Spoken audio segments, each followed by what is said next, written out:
Have you heard of the marriage penalty? This is where you're penalized financially in the United States for getting married. And it comes in a lot of forms. A lot of people know that the marriage penalty exists in the federal tax brackets. And while the last round of Trump tax cuts made it better, it still hurts high income earners.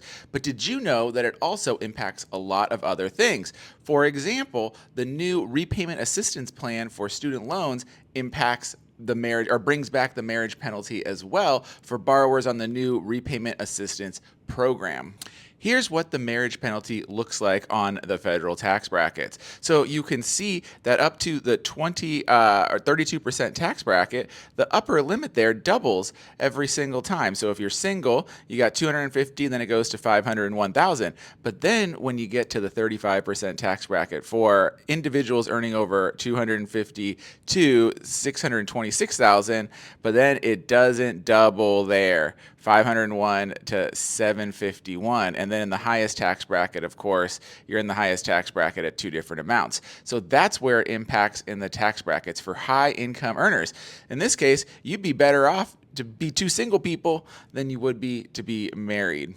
And finally, when you look at things like HSA contribution limits, you can see that a single person can contribute $4,300 a year, but a married couple can only do $85.50, $50 less. These ones really just confuse me because I'm like, why are you robbing married couples of $50?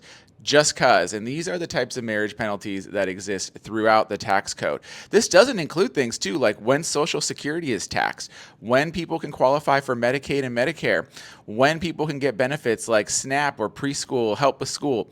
Those types of things also are all subject to marriage penalties. And so when we're talking about, reforming our tax code and making it easier to have kids and families in the United States, this marriage penalty seeps through all of our system, and you wonder why it's harder to be a married couple and a family in the United States financially with all these little things that add up over time. So let me know your thoughts in the comments. Have you experienced the marriage penalty? Did you know that this was as prevalent throughout our financial system as it is? And of course, like, subscribe, and follow, and we will always bring you the latest on money and education so that you understand exactly what's going on with your finances.